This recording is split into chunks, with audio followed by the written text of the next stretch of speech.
Let's do this geometry logic problem. So we have a situation here is a landscape architect is designing a triangular park bounded by three straight pathways of length 3 kilometers, 4 and 5 kilometers. And the architect wants to install a circular fountain of a maximum possible area inside the park such that the fountain is completely enclosed by the pathways. It means in geometry means that circle is tangent to all three pathways. Here is the diagram, a very small diagram. I'm going to expand it, blow it up so that you can see better. And there are three questions. Number one is that we want to prove, first of all, these boundaries of the park, they form a right angle triangle. And then part B, find the radius of the circular fountain. And part C, determine the exact area of the circular fountain. Now, the question that is most problematic, the hardest one, is number two. Number one is easy to check. Number three is basically you need the radius and you just plug it in, pi r squared, and then you'll get it. But number two is challenging. This is actually math competition question.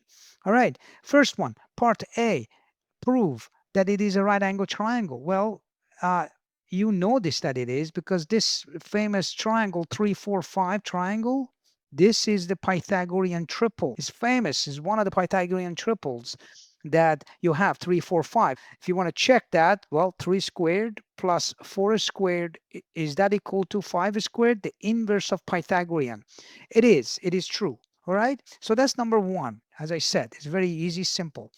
Number two, we need to find the radius. And that is the hardest one. Now, easiest way that you can do this, you have to use, there are actually two theorems you have to use. Number one is that you have to use the tangent radius theorem, and the other one is tangent from the external point theorem. So first of all, let's draw this, the radius and center of the circle. So I want to blow up the picture so that you can see better. Here's the picture. And now let's do the labeling. So we have B here, A up there, let's say, and C here, and the center of this circle I. Let's draw the radii to the tangent to the circle. So this is the first one, and the next one is coming down, and the other one is right across. Now, it turns out that every time that you do this, the first theorem that you're going to use, it is called Tangent-Radius Theorem. And what it says is that if you have a tangent to a circle and a radius hitting that, it will hit that at 90 degrees every time, okay? And AC is the tangent here. These are the AC is the tangent, BC is the tangent, and so is AB. These line segments, the legs and the hypotenuse of the triangle, they're all tangent to that circle. All right, now there are radii. Let's call the point of intersection of each one. So let's call that A, B, C. Let's call that D. Let's call that E. And let's call this F. Okay. So we have these exactly where they are. All right. Now we have all the radius or radii of this circle. All right. Now here's another part that I need you to pay attention. You see this shape right here. Let's call this EIFB. So the shape EIFB, this shape, notice that this angle must be 90 degrees because radius and tangent is the radius hitting the tangent line at 90 degrees. So the other side has to be 90 because angles on a line, they add up 180. This corner is already 90 degrees. We proved that in part one. This is the radius again hitting F at 90. That means this other side must be 90. Okay. And what that means is that this corner, the center angle that is right there, this angle right there, that must be 90 degrees. So EIF, that's exact, equals to 90 degrees because this shape is a square shape. That's the properties of a square because the shape is a square. EIFB is a square.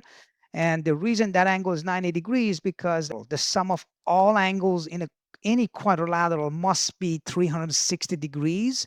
And since we have three of them 90, the last one has to be 90 as well. So now that we have this 90 degrees, now we can see that the length of all of these the same, that means EB, this is also R, the radius R. We're going to use the next theorem, and it is called tangent from an external point theorem. So what are the external points? Well, B is external points, C is external points, and A is external points.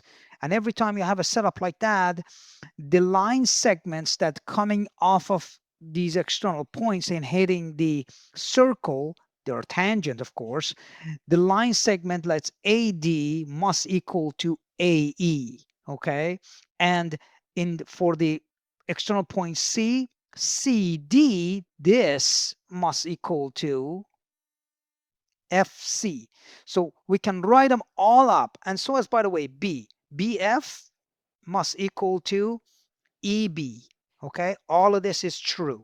All right, and remember, EB is already R. We already know that it's given to us, and we found that.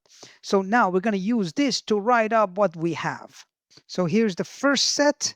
All of these line segments that are equal to each other because of the tangent from an external point theorem. All right, now that we have this, we're going to start using the values that is given to us, 3 kilometers, 4 kilometers, and 5 kilometers, but not all of them, just enough. Based on the diagram that we have, if EB is R, which is right here, that length EB, that's R, and the entire thing AB is 3, therefore AE must be 3 minus R. If that is 3 minus R, AD must be 3 minus R because of the tangent from external point theorem. Now, BF is R, so FC must be whatever is left of 4 from R, right? So that would be 4 minus R. And if that is 4 minus R, CD has to be 4 minus R as well. Notice that I didn't use 5. I didn't use it. But that's too easy now because we set it up and now is an equation.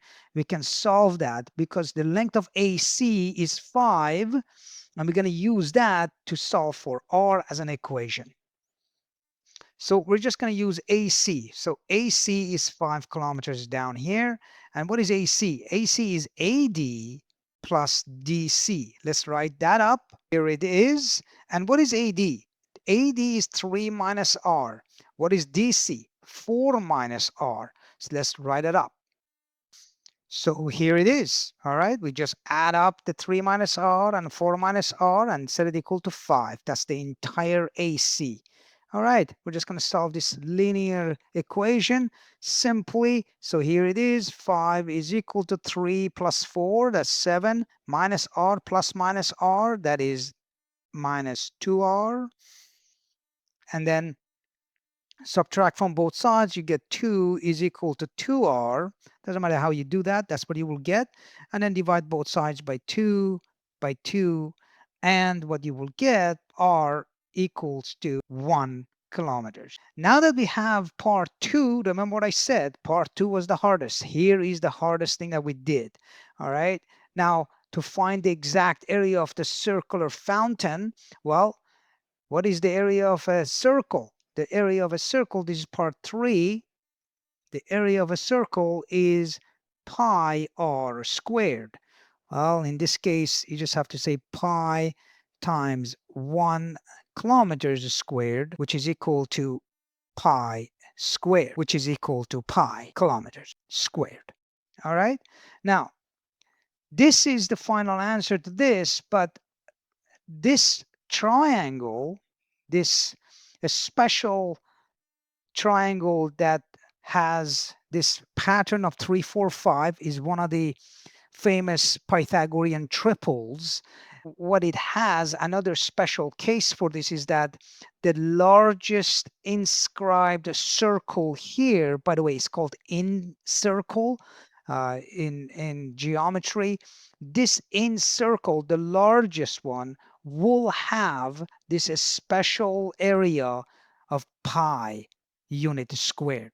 That's the only circle, that's the only triangle that will have the largest enclosed circle inside with the area of pi. No other triangles will do that because of this is special case 3, 4, 5 triangle. Now I do have to share this. There is another method that you can use, but the only problem with that is it's just a bunch of formulas that you have to use. And the formula that you'll use starting with is A equals to R times S, or the semi-parameter formula. S is semi-parameter formula, and A is the area of the triangle. Okay, the area of the triangle.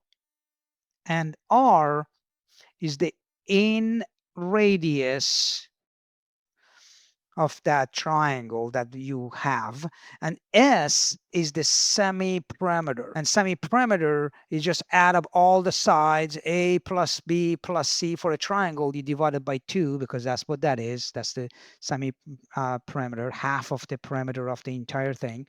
And then A, you got to use the 1/2 base times height of the triangle. That's the area of the triangle, which is very easy. Plug it in there and you get, because 3 and 4, that's the height and that's the base. And then you plug numbers in and you get R. This is another way of doing it, but this is a cheating way of doing it because the actual derivation of this formula is a little bit more complicated. So for the most part, I like my students to go through the longer path to get it so that it is irrefutable and there's no need for proving of this formula, A equal to R times the semi-parameter. All right, here it is. Hope you enjoyed it. Check out my next video in the series. Be well.